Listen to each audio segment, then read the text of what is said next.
let's bring in Denis Thompson. He's a retired general. He is very familiar with the region. He's joining us right now from Montreal. General Thompson, always good to have you. You're watching this, as I am, as our viewers are. Your initial thoughts of what we're seeing in the skies over Israel right now. Well, good afternoon, Todd. First, I think it's important to recall the last time that Iran fired missiles at Israel.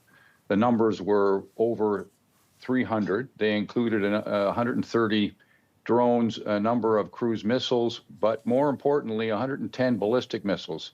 And the only missiles that struck Israel were ballistic missiles, 4 of them. One landed in the Golan Heights, one in the Dead Sea, one in the Negev Desert, and importantly, a ballistic missile did hit Navatim Air Base, which is where Israel has its F-35s, and they are really the only aircraft that can penetrate Iran's airspace if they were to retaliate. I think what we're seeing here is a replay of much the same thing. It's important to note that Iran probably has somewhere in the vicinity of 3,000 ballistic missiles, and so they can make this long and painful for Israel if they so desire. What's interesting is how long it's taking them to retaliate, since they did nothing after the death of Hamas's political leader in their capital. And that may have been because they were afraid of the infiltration that has occurred inside of Iran, much the same as it had occurred inside of Hezbollah. Yeah, we're showing Jerusalem right now, General Thompson, as well for our viewers here. Some live pictures coming in from the Holy City. Also, we're hearing that there were some attacks. There may have been missiles fired at Jerusalem as well. Your thoughts on why the Iranians would be doing this? I mentioned retaliation. There are those who say that Iran has largely been checkmated by Israeli intelligence, as well as the Israeli ability to sort of, take out leadership with Hezbollah and Hamas and whatnot, as we continue to show our viewers some prior footage. This has come earlier in the last 20 minutes or so, General Thompson, of some of those missiles, possibly drones, being taken out by Israel's defense system. There are some indications, though, that some of them may have landed. It did look at one point like there may have been explosions on the ground. That's not confirmed, though. We want to be careful and cautious over what we're looking at here. But, this idea that the Iranians felt they had to do something. Well, absolutely. Iran had to do something because they were completely silent after the death of, as I mentioned, Hamas's political leader inside of their capital, inside of Tehran. So they needed to retaliate. It's just surprising that they've waited as many as 2 months. What's also interesting is that some people have speculated that the mere fact that Iran took so long to react to the death of the Hamas leader in their capital, that may have emboldened Israel, thinking that they could go after Hezbollah. And as we know, they've been quite successful in decapitating Hezbollah's leadership. And so Iran, as Hezbollah is one of their proxies, feels that they are required to retaliate. What's interesting is, as I mentioned, ballistic missiles are probably the only ones that are going to strike home. Israel has an integrated air defense system that consists of the Iron Dome, as you pointed out, but also 2 other systems, the David Sling and the Arrow 3, which both are capable of knocking down ballistic missiles, but they are not 100% proof. So it's also interesting to note that the U.S. has a carrier strike group in the region capable of assisting Israel and going after those incoming ballistic missiles. Yeah, we're talking about the USS Abraham Lincoln, which is in the Gulf of Oman right now, along with 3 destroyers. There are also American destroyers in the Mediterranean and in the Red Sea. I believe there's 8 different destroyers that we know of with the U.S. Navy, along with the submarine, the USS Georgia, and the carrier group as well. We know that 5 months ago, General Thompson, that a lot of the primary targets of Iran were, as you pointed out, military sites, and it was sort of telegraphed that this was coming. Now we're seeing this over, civilians in Tel Aviv itself. What does that say to you? Well, I think we need to make sure that it is, in fact, civilian targets that have been cited by Iran, because there are a number of headquarters in Tel Aviv, IDF's headquarters, for instance, the headquarters of Mossad and Shin Bet are both in the Tel Aviv region, and there are other important military installations in the vicinity of Jerusalem. So it's hard to tell from the limited information we have at the moment whether or not Iran has deliberately decided to target civilian sites. It's also important to note and it is conceivable that Iran's missiles are not as accurate as one might think, and they may uh, and they may just, by virtue of the fact that their missiles aren't very accurate, take out civilian sites in much the same manner as some of the indiscriminate rockets that come out of the southern part of Lebanon do in the northern part of Israel. Yeah, you mentioned Shin Bet and Mossad. Just for viewers who may not be familiar, those are Israel's, of course, famed intelligence agencies. We're also hearing from the Israelis, General Thompson, this is just coming in, that upwards of 200 missiles launched from Iran. That would indicate certainly a large attack. We talked about what happened back in April, with it was about 300 or so. You know, how much of this is for show as well? You know, we were talking to an analyst about 20 minutes ago when this began, and he said, you know, to a certain extent, part of this is also about the Iranians, you know, saving face in the region. Your thoughts? It's clearly about saving face because, as I mentioned, they haven't responded to some of the recent attacks by Israel against their proxies. What's interesting, it'll be interesting to analyze how many of these missiles were of the ballistic variety and how many were for show, which would be the cruise missiles and the drones, because they're very easy to knock down. And that really is limited by Iran's ability to launch missiles simultaneously.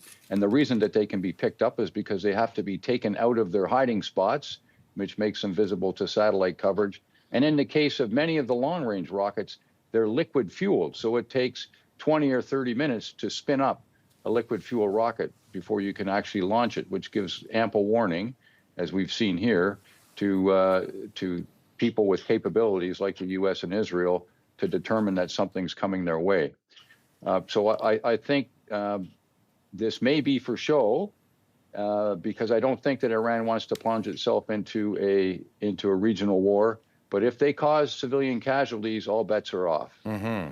We do have confirmation as well, General Thompson, as you're talking, that's coming in here, that Iran's Revolutionary Guard Corps, the IRGC, is confirming that, in fact, they have done this. And as you pointed out a moment ago, they are also confirming that this missile attack is in retaliation for the killing of the top Hamas leader who was killed while he was in Tehran, as well as the killing on Friday of Hassan Nasrallah, the top longtime leader of Hezbollah as well. So that's being confirmed right now.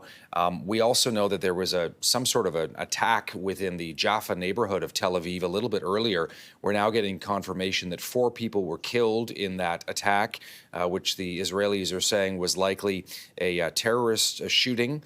They're saying that, in fact, the death toll now I'm hearing is now up at 8 in the Jaffa neighborhood of Tel Aviv. We don't know how related that may or may not have been with what is going on. But again, for our viewers joining us from across the country, we are tracking the very latest here from the Middle East, where Iran has confirmed it has launched a missile attack, a huge missile attack on Israel. At least 200 missiles launched from Iran into Israel.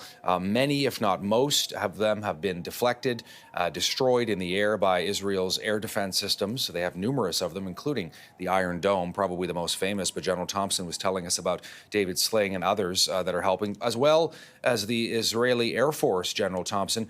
And you talked about the American assets, too. I mean, last time around 5 months ago when this happened, the American Air Force, British and French Air Forces, possibly the Jordanians as well, helped out the Israelis.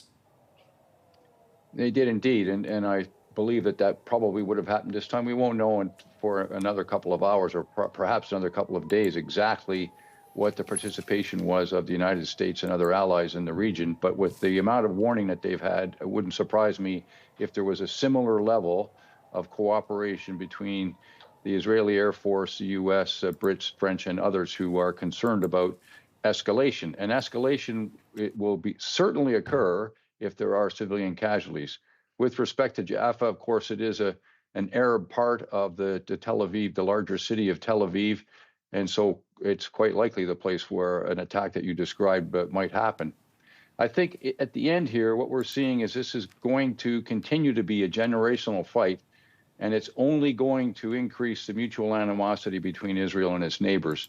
It's going to take an awful long time before people actually settle down. First, we need a ceasefire, and then we need a long-term solution, and there doesn't appear to be any on the horizon. And it all started because, of course, Israel wanted to return its citizens in the northern part of Israel back to their homes And to do so, they felt it necessary to take on Hezbollah. Whether they can eliminate Hezbollah is another question. They would have to invade this, as they have done, invade the southern part of Lebanon, push as far as the Litani River in order to clear a region that ensures the short-range weapons that belong to Hezbollah can't reach into Israel. That means that they'll be fighting on Hezbollah's home turf, and the lopsidedness of this conflict to date will change radically at that time. Yeah, and I just want to read something that is coming in from, again, the Iran Revolutionary Guards, the IRGC, as they're known as, saying, and this is their quote here, General Thompson, tens of missiles were launched toward Israel, tens of missiles. They're warning if Israel retaliates, Iran's response will be, quote, more crushing and ruinous. Okay, so can you cut through that noise? How much of that is bluster? What is the takeaway there for you when you hear that from the IRGC? It's not really the number of missiles that Iran has, but rather their ability to launch them simultaneously. And there are various analyses, but since they launched 110 back in April, the thinking is that that's probably the max that they can launch simultaneously.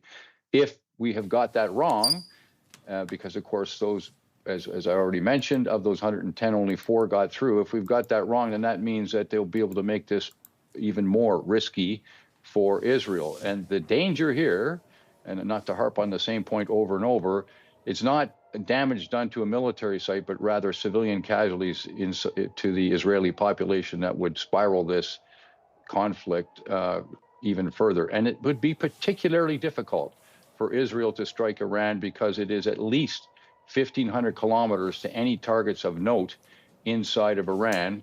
And that would mean an airstrike by Israel would require refuelers, and it becomes particularly complex to mount that sort of an air attack against an enemy at that distance. Yeah, we want to bring up a map that we've put together, General Thompson. You're very familiar with the region, but many of our viewers perhaps less so. Just to give people a sense of what we're talking about here. So there you have Tel Aviv in Israel. You've got Beirut in Lebanon to the north. You see Iran and Tehran there. So obviously, in order for the Iranians to fire missiles, drones at Israel, as you can see very clearly, they've got to fly over both Iraqi and Jordanian airspace in order to get to Israel. I can also tell you the Iraqis have said they have closed their airspace. We know the Jordanians helped out Israel last time around. So, you know, it's very difficult for this to be a, quote, surprise attack, correct?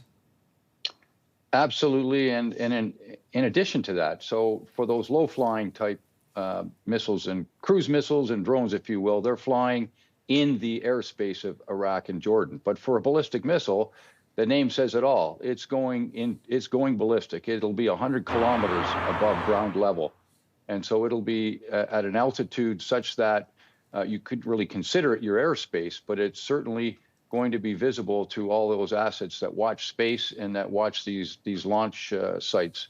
And that's what makes them particularly difficult, because they're traveling at velocities and speeds much higher than those cruise missiles and drones that we were talking about earlier. It's also important, and it's also the reason why Israel needs an integrated air defense system in order to catch those ballistic missiles at the apex of their flight when they're going the slowest. So they need to be able to reach to almost the same altitude as a ballistic missile. It's fraught with risk, and you can't be 100% certain that you're going to intercept these missiles. We're talking to General Denis Thompson in Montreal. He is very familiar with this region. He was stationed in the Middle East for a number of years as well, part of a peacekeeping force. He's giving us his take as we follow this breaking news that Iran has launched a missile attack on Israel involving what seems to be hundreds of missiles. That's according to the Israelis. The vast majority of them have been knocked out of the sky. You're looking at live pictures coming in from Jerusalem right now, where it's currently 8:16 in the evening. We're hearing Jerusalem, parts of it may have also been targeted. We know that there were certainly a lot of missiles and drones flying over Tel Aviv earlier. And as we were watching in real time about 25 minutes ago, many of them, if not most of them, were being knocked out of the sky by Israeli air defenses. So I just want to ask you something. You know, if this was going to be a major attack, sort of an all-out regional war, I gather, General Thompson, correct me if I'm wrong, we would have seen a lot more missiles being fired, ballistic and otherwise, a lot more drones. And also we would have seen perhaps perhaps Hezbollah to the north, who we know also has tens of thousands of rockets and whatnot, also joining in on the action, so to speak, and targeting Israel as well. So this would appear to be sort of a contained attack, a limited strike. But as you're rightly pointing out, you can't really know for sure what the end result is going to be if, if one of these missiles or drones goes astray and ends up, killing Israeli civilians on the ground. Right. And we do need to take into account the launch capacity of Iran. And as I mentioned, that's probably not that far north of 100 at a time. And if there isn't a second wave, then perhaps this is the message that Iran wants to send, that they've retaliated and that their honor is satisfied, if you will. And the reason it's not coordinated with Hezbollah is pretty simple. Hezbollah is in total disarray at the moment. They take some time to get out of that state. In the interim, of course, Israel is trying to take advantage of that fact. And before they can emerge from that, their disarray, Israel wants to inflict as much damage as they can against Hezbollah. But long term, because this is what they're known for, Hezbollah will exercise strategic patience and rebuild what Israel has destroyed, just as they did post-2006. What's interesting is the options for peace in the southern part of Lebanon anyway probably hinge around the United Nations more so than in any other part of the Middle East, and it doesn't get a lot of airtime, but there is a force on the ground, the United Nations interim force in Lebanon, 10,000 soldiers, blue-hatted, south of the Litani River, in the exact area of operations that Israel would like to be in, and which by UN Security Council 1701, Hezbollah, or at least not Hezbollah explicitly, but where the UN is supposed to ensure that no unauthorized armed groups are present. And that hasn't happened. And clearly Israel is not happy with that.